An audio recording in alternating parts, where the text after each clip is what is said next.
السلام عليكم. في عالمنا كنعيش أحداث ووقائع كيختلط فيها الواقع بالخيال.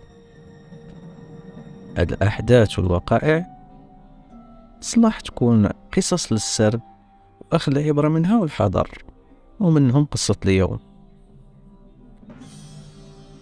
كل شي عارف باللي القسوة ما كتولد غير قسوة أخرى، وباللي العنف لا يولد إلا العنف كرد فعل. قصة اليوم هي أبشع قصة غادي نحكي على الإطلاق، وما نظنش واش غادي نحكي شي قصة أخرى أبشع منها. قصة ممكن نعتبرها مثال حي على موت الإنسانية في قلوبنا، وملي كيتحول الإنسان إلى وحش يقدر يلتهم لحم خوه لإنسان اللي بحاله. قصة اليوم هي قصة واقعية ولكن مخيفة جدا. قصتنا كتعلق بمرأة اللي قدرت تاكل لحم الزوج ديالها باش تنتقم منه. قصة بدات ملي تزوجات سيدة في نواحي مدينة تارودان بولد عمها واللي ساكن معاهم في نفس الفيلاج.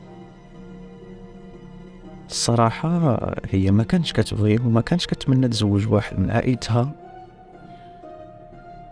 خصوصا وأنها كتعرف طبعهم وما كرهت تبعد من فيلاجهم. لكن كأي أسرة شعبية الأب هو اللي كيقرر مصير الجميع، وهو اللي زوجها ولد عمها اللي كان كيشتغل خطاف ما بين مدينة تارودان والفيلاج. كان كينقل الفلاحة والتجار وأي شخص بغى يتنقل للمدينة. المهم مسكينة ديما عايشة في غم وهم، ولو أن الزوج ما كان حارمها من حتى حاجة وكيحاول ديما يساعدها، إلا أنها كتبقى سادة عليها في بيت. ملي كيرجع للدار ما تخرج عنده، ما تدور به، وحتى من حقوقه الزوجية محروم منها. السيد كان متفهم ومتقبل الوضع، وكيقول باللي البدايات كيكونوا صعاب وباللي غادي يصبر عليها تو كان ترتاح وتولف. داز العام الأول على هذا الوضع المبالغ فيه، ولكن والو، باقي الوضع هو حتى حاجة ما تغيرات. المهم البنت واخا ما باغاش ولكن ما تقدرش تفرق معاه، والا الاب ديالها يقدر يقتلها إلا عرف بداكشي اللي دارت لراجلها. المهم وفي واحد الصباح من بعد ما خرج راجلها مشات عند الشوافة اللي متواجدة في مدينة تارودانت، اللي شكروها ليها صحاباتها اللي كتعرف وكتواصل معاهم من الهاتف ديالها ولا كيجوا عندها. مشات عند هاد الشوافة باش دير ليها شي حل لهاد الحالة اللي كانت عايشاها.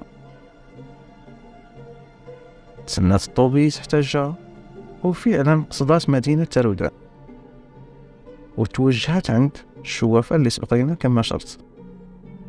لقات قدامها عدد ديال الناس سابقينها وكيتسناو نوبتهم في كراج، وفعلا شدات نوبتها.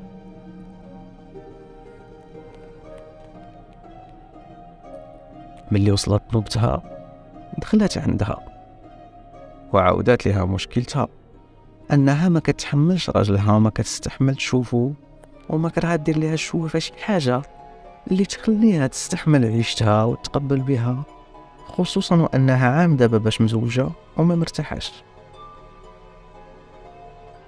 الشوافه قالت لها بلي العلاج كاين ولكن غالي شويه.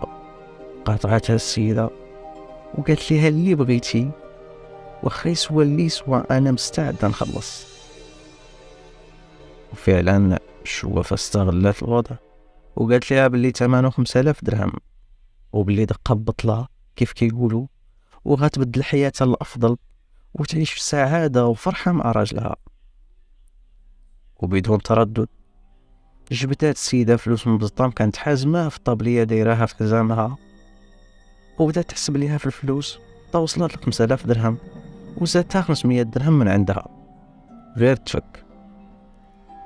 ضحى الفلوس صداقها اللي بقات مخبيه من نهار الزوجات، وما خسرت منهم والو حيت ما حاملاش راجلها ولا اللي جا منه. المهم تعجبات الشوافة من هاد الشي، ومشات دخلت للداخل وطلبات من السيدة تصبر تتقاد لها العلاج وتجيبوا ليها. من بعدها دخلت الشوافة وهي كتقلب وتشوف شنو ممكن تعطي لديك السيدة مقابل هذا المبلغ كامل ويخليها تثق فيها.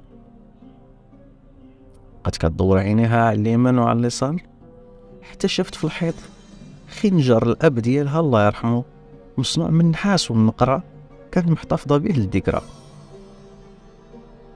خداتو بدات كتلون فيه بالزعفران الشعرة وبالحنة وبعض المكونات وجمعاتو في توب بيض وخرجاتو السيدة. ملي خرجت عندها قالت لها هذه الكمية الحق أي خنجر الحق واللي تغير حالك وتخليه أفضل. خلي راجلك حتى ينعس وجبدي هذا الخنجر ودوزيه بشوية على وجهه 7 المرات ولمدة أسبوع ودفنيه في مكان اللي ما غاديش يجبدو فيه حتى واحد، وفعلا غادي تغير حالك وحال راجلك وغيولي وجهه أكثر حاجة توحشيها وما تسخايش تفرقي معاه. فرحات السيدة بزاف وخدات داك القبول وتوجهات لترمينيس د الطوبيس كتجري. ملي وصلت للدار لقات راجلها سبقها وسولها فين كانت، خبراتو باللي كانت عند الأم ديالها. السيدة كتهضر وهي حاضرة عينيها ديما كيف العادة الأرض وما حاملاش تشوف فيه. المهم مشات وجدات الغدا وخلاتو فوق المجمر ودخلت لبيتها كتجري وسدات عليها. المهم راجلها توضا وصلى وبقى يساين الغدا يطيب كيف العادة باش يتغدى يخرج ويخلي لها حقها حتى تاكلو بوحدها منين يخرج. في الليل منين رجع لقاها حاطه ليه العشاء وموجده ليه كل شيء وحتى الماء الوضوء سخناتو ليه. استبشر خير في ديك الليله، خصوصا وانها اول مره كدير هكاك. ديك الليله رجع شويه بكري حيت خلى الترونسبور ديالو عند الميكانيك في تارودان كان خاصو بعض الاصلاحات. المهم من بعد ما تعشى وصل العشاء مشى نعس في بيتو بوحدو وكيف العاده. من بعدها بشويه وملي تاكدات الزوجه ديالو باللي راه ناعس جات كتسحب على صباع رجليها باش ما تفيقوش وهزه في يديها داك الخنجر المبارك كما قالت لها السيده الشوافه، وبغات تطبق داكشي اللي تقال لها بالحذافير ديالو.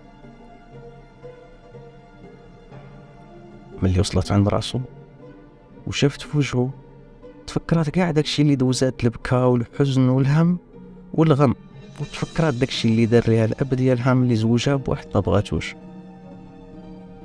شافت فيه تشافتو هي تهز الخنجر للسما وبدات تطعن فيه، وفي كل طعنه كتقول هادي الشباب اللي ضاع معك، هادي البا اللي ضيعني، هادي ليك انت اللي ما عمرك خسرتي لي الخاطر ولكن تستاهل.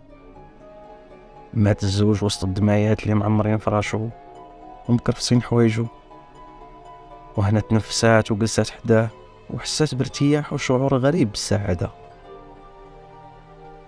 الزوج ديالها حسات به دمر جميع أحلامها وحياتها، وباللي بفضل داك الخنجر تغير حالها وقدرت تسترجع ارتياحها كيف إلى حجرة حيداتها من صدرها.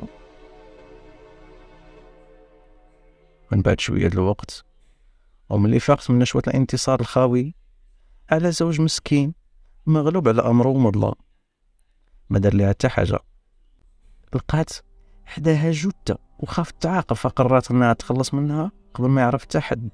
جرات الجثة للطواليت بصعوبة وجابت شاقور من المطبخ، فصلت الرأس على الجسد، حيدات ليه العينين وقطعت الأنف والأذن، وحطت الرأس المشوه في كيس أسود زبل حشاكم. دارت يديه ورجليه في كيس آخر، ومن بعدها قطعت الجسد إلى مكعبات صغيرة من اللحم. بعد ما قامت بسلخ الجسد ديالو تماما وحيداته ووضعت دوك المكعبات في أكياس سوداء أخرى، ونفس الشيء دارتو الأحشاء ديالو وحتى العظام الزوج ديالها. خدات الأكياس وداتهم في الثلاجة حتى عمرات وما بقاش ليها فين دير داكشي اللي بقى. توجات لجارتها ودقات عليها وطلبات منها دير ليها واحد من 4 الميكات اللي بقاو ليها عندها في الفريغو وباللي خسرات ليها الثلاجة وغادي تمشي تجلس مع دارهم شي شوية بين ما رجع راجلها اللي كان مسافر. وفعلا توجهت لدارهم عند والديها.